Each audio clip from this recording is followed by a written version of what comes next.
السلام عليكم ورحمة الله وبركاته. تعالوا اشربوا معايا قهوة. ماشي، بسم الله. يلا نذاكر النهاردة. يلا بينا نذاكر. بصوا حبايبي، عشان تاخدي مقاس اي ملاية باستك او تاخدي مقاس اي ملاية انت تحبيها، لازم تعرفي مقاساتك ايه. يعني لازم تعرفي عرض السرير. طول السرير ده معروف، كل السراير 2 متر. عرض السرير بيبدأ من 140، بيبدأ من 120، 140، 150، 160، 180، 2 متر. ده 2 متر أقصى حاجة. تمام. طيب، علشان تاخدي مقاس المرتبة تاخديها ازاي؟ لازم تعرفي ارتفاع المرتبة كام سنتي. تمام. لو كانت قطن يبقى 25 سنتي وانت مغمضة. لو كانت قطن 25 سنتي. تمام. لو كانت سفنج ابتداء من 25 سنتي لوانت طالعة، يعني 25. ممكن في ناس 30، في ناس يقولوا لك 35. تمام. طيب تعالوا نشوف ازاي ناخد المقاس. تمام يا حبايبي، السرير اهو. خلاص، ماشي. دي المرتبة بتبقى 30 سنتي، ودي المرتبة 30 سنتي، ودي المرتبة 30 سنتي، ودي المرتبة 30 سنتي. خلاص، بناخد 180 سنتي بتوع السرير، نقول زائد 30 سنتي من هنا و30 سنتي من هنا، يبقى 60 سنتي. تمام. 180 زائد 60، 2 متر 40 سنتي. خلاص، هنا الطول ما بنختلفش فيه خالص. ليه؟ بتبقى الملاية من المرتبة من هنا 2 متر. خلاص، ال2 متر زائد ال30 سنتي، ال2 متر زائد ال30 سنتي. خلاص، او ال60 سنتي. 60 سنتي بيدوك 2 متر 60. في عرض قماش بيبقى 2 متر 60 زي الاسترايب مثلا، وفي عرض قماش بيبقى 2 متر 40. خلاص، العرض القماش ال 2 متر 40 انتي ما بتحتاجيش انك تقصيه خالص. بيبقى هو طول القماش من البورصة للبورصة، ما بنقصش ولا بنعمل اي حاجة فيه، بنزود الامتار بتاعتنا بس وما بنقصش. يبقى عشان تاخدي اي مقاس سرير لازم تقيسي ال2 متر زائد المرتبة من هنا والمرتبة من هنا 30 سنتي او 25 سنتي، 30 او 25، وبتجمعيهم على الاتنين طول السرير اللي هو 180 2 كده. خلاص، نيجي عند الخدادية او المخدة. لو المخدة 2 متر صريحة بتزودي لها 5 سنتي. لو المخدة 2 متر صريحة بتزودي لها 5 سنتي. اي مقاسات بتاخديها لازم تزودي 5 سنتي، 2.5 خياطة من هنا و2.5 خياطة من هنا. طيب، لو المخدة، طبعا انا ما بحبش بوز المخدة يبان اطلاقا من اي ملاية اطلاقا. عايزة شغلك يبقى مميز وحلو ونظيف والناس تتهافت عليكي، ادي الشغل حقه. ازاي ادي الشغل حقه؟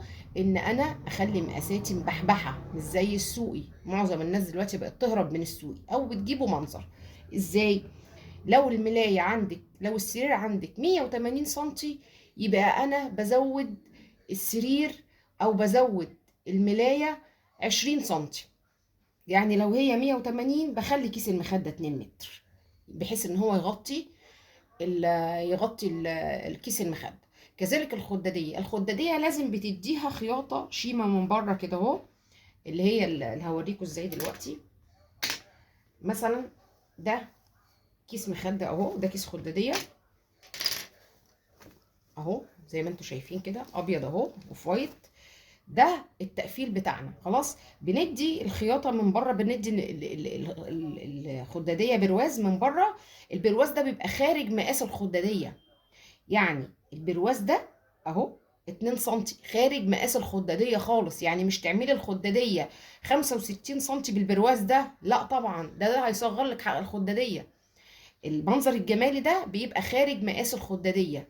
خليكم مركزين، المنظر الجمالي ده خارج مقاس الخداديه خالص، زي اللفقه بتتعمل خارج مقاس الخداديه. هو انت عمرك بتعملي اللفقه اللي بتاعت الخداديه اللي هي من جوه دي بتعمليها من مقاس الخداديه؟ لا طبعا، بتبقى خارج مقاس الخداديه. كذلك البرواز ده بيبقى خارج مقاس الخداديه. مش تعملي كيس الخداديه 65 وتيجي تروحي عامله لي البرواز ده تاخديه من الخداديه، لا طبعا كده غلط وخطأ. تمام. يبقى عشان ناخد اي مقاس يا جماعه نسيب براح لكل حاجه احنا بناخدها. يعني لو كيس المخده 65 نديله 70، لو كيس المخده 65 نديله 70. امشوا باللي انا بقول لكم عليه ده، هتنجحوا وهيبقى شغلكم مميز. لو الملايه، ملايه السرير، انت عايزه بقى لو الملايه السرير اتنين، لو السرير ذات نفسه تاني، لو السرير ذات نفسه 120 وعرض المرتبه 30 من هنا و30 من هنا، بيبقى 180 سنتي. 180 سنتي يبقى انت تجيبي يبقى انت تجيبي الملايه 2 متر. في الطول ده ما بنقصش منه حاجه. ملايتك تبقى حلوه ومبحبحه، بحيث انت كده اضربيها في دماغك، اضربيها في دماغك. طب ازاي السرير دوت انا هعمل له 30 من هنا و30 من هنا؟ كده السرير هيبقى وافي وحلو. لازم السرير يبقى مدلدل من على الجنبين، تمام، علشان تعرفي يبقى شكله حلو. في ناس بتحب السراير مثلا باستك، في ناس بتحب السراير مدلدله للاخر. خدي المقاس بتاعك مظبوط عشان تعرفي تشتغلي في مقاساتك. تمام. اتكلمنا عن كيس المخده، واتكلمنا عن الخداديه، واتكلمنا عن الملايه. الملايه يا جماعه بتاخد سنتي تاني، سنتي تاني، يعني ما بتتنيش زياده عن كده. وبتاخدي من جميع الاركان فرمطوره، من جميع الاركان بتاعه الملايه. يعني فرضنا ان دي الملايه، يعني انا هوريكم حاجه دلوقتي. دي ملايه استك، خلاص، زي ما انتم شايفين كده. بصوا نظافه الملايه الاستك، بصوا نظافه الملايه الاستك من جوه. والله الملايه دي متكوت يا جماعه، الملايه دي متكوتش. بصوا نظافه الملايه الاستك. بصوا التيكت بتاعنا، الملايه معموله اوفر الاول، وبعد مش تانية جوه تانية، دي معمولة اوفر. عشان التانية جوه تانية، يعني انا عن نفسي ما بحبش التانية جوه تانية بالكلكع. يعني تخيل انت تانية جوه تانية وفي استك، خلاص. بتيجي عند الدواخل الرئيسية بتاعت الملاية وتاخدي فرماتورة، يعني رايح جاي 4 جناب الملاية. بتاخدي 4 فرماتورات في جنب الملاية. ليه؟ عشان الملاية ما تفكش من الزبون. مش بعد غسلة واتنين تبص تلاقي الملاية هتفك منه ويشتكي ويقولك الملاية فكت. ما تستخسريش شغلك وما تستخسريش مجهودك في شغلك علشان شغلك يبقى حلو. 4 جناب الملاية، كل جنب بياخد فرماتورة رايحة جاية عشان الملاية تثبت وتبقى كأنها يعني دخلت بخار يعني. فاهماني؟ بصوا الكيس، بصوا ال- الملاية الاستك دي واخده اوفر من جوه يا جماعه. شايفين الجمال؟ بصوا الجمال، واخده اوفر من جوه. انا ما بحبش اشيل الاوفر من هنا، ما بحبش اقصه لان هو بينسر. شايفين الجمال والنظافه؟ وكل ملايه نصيحه، كل ملايه بالخيط بتاعها. دي ملايه كحلي معموله بخيط كحلي يا جماعه، دي من علامات النظافه بتاعه الشغل. كل ملايه خدي لونها، كل ملايه هاتي لونها. بصوا شايفين الملايه الاسترايب الحلوه دي ملايه استك. بصوا الخياطه بتاعتها والتقفيل بتاعها، مبروك على صاحبتها ما شاء الله. شايفين التقفيل بتاعها من جوه عامل ازاي؟ حاجه فندقي. طبعا وريتكم انا قبل كده الملايه بتطبق ازاي علشان تتحط في استك. تمام. حاجه تانية، كيس المخده. طبعا كلنا بنحب نداري العيوب، كلنا بنحب نداري العيوب. انا ما بداريش عيوبي لان ما عنديش عيوب الحمد لله. بصوا ده كيس مخده معمول على ظهره، ده كيس مخده معمول على ظهره. بصوا جايبه لكم ظهره يا جماعه كانه وشه. بصوا الكيس المخده بعد ما خد البرواز بتاعه لازم الاسترايب. بصوا الاسترايب عشان تعرفي ان هو الملايه دي متخيطه بفن وتكنيك عالي وذوق. لازم تشوفي ان الكيس المخده واخد اللي هو البرواز ده. البرواز ده بيبقى مجوز زي ما انتم شايفين كده، البرواز ده بيبقى مجوز واخد من جوه من هنا كده اوفر. ما ينفعش تسيبي البرواز ده كده هو من غير ما يتاخد اوفر. واخد خياطه شيمه من بره زي ما انتم شايفين كده على البرواز، على الكيس المخده شيمه زي ما انتم شايفين. انا حبيت اصور لكم كيس الخداديه، كيس المخده من بره من جوه عشان تشوفوا ان هو ما فيهوش اي ديفوهات. بصوا التيكت بتاعنا ده، التيكت ده على تعليمات التنظيف يا جماعه وتعليمات الغسيل. بصوا الكيس عامل ازاي، واخد اوفر من جوه وحاجه نظيفه قوي. تمام. حاجه تانية يا جماعه برضو، ده ملايه سترايب، دي ملايه سترايب. بصوا كيس الخداديه يا جماعه، ما شاء الله. ده الزبونه دي عايزه كيس الخداديه 5 وعايزاه 60 في 80، عايزاه 60 في 80. طبعا 60 في 80 خارج البرواز بتاع الخياطه. بصوا حجمه قد ايه، مش عايزه اقول لكم حجمه قد ايه. استنى اشرب القهوه.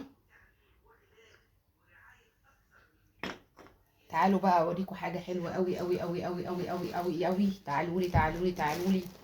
الفايبر القمر ده، فايبر اسمه فايبر اسكندريه. الفايبر ده يا جماعه انا اكتشفته بالصدفه، حاجه وعليه المناره بتاعت اسكندريه اهي، شايفين؟ اسمه فايبر الاسكندريه او الاسكندريه للفايبر. بصوا انا نازله اجيب فايبر، لقيت الفايبر القمر ده. بصوا الفايبر العسل الجميل ده، حاجه يا جماعه فوق المحترم. بصوا الفايبر عامل ازاي. طبعا انت لما بتيجي تطلعيه لازم تفرطيه كده اهو. بصوا الفايبر يا جماعه وجماله، بصوا الفايبر وجماله، بصوا الفايبر وجماله، شايفين؟ بصوا حاجه ريش نعام. شايفين الفايبر وجماله ونصاعته وبياضه يا جماعه؟ الفايبر ده مش اعلان والله، انا معرفش الشركه دي، اول مره في حياتي اجيبها، بس شركه فوق المحترم، فوق المحترم. بصوا الجمال، شايفين الجمال والشياكه والاناقه؟ بصوا الفايبر لونه ابيض وناصع ازاي، يعني ما شاء الله. لما هتجيبيه وهتمسكيه في ايديكي هتحسي ان انت ما كنتش بتجيبي فايبر. ماشي يا جماعه. بصوا بقى، اللي عايزه تعمل خداديه فايبر، اللي عايزه تعمل خداديه فايبر، اول حاجه عشان شغلك يبقى مميز وحلو والناس تحبه، لازم تجيبي القماش حلو يا جماعه. الغالي للغالي، الزبون غالي. في زبون بيحب الحاجه الرخيصه يحترم، امكانياته كده يحترم، يتشال على الراس يا جماعه. في زبون بيحب الحاجه الغاليه برضو يحترم. ده ليه مبدأ وده ليه مبدأ، كل واحد على مبدأه. بصوا دي قماشة خدادية، قماشة الخدادية دي المصرية اللي انا بعمل منها الملايات يا جماعة، اطقم السراير، التطريز، جايباها عشان اعمل منها خدادية فايبر.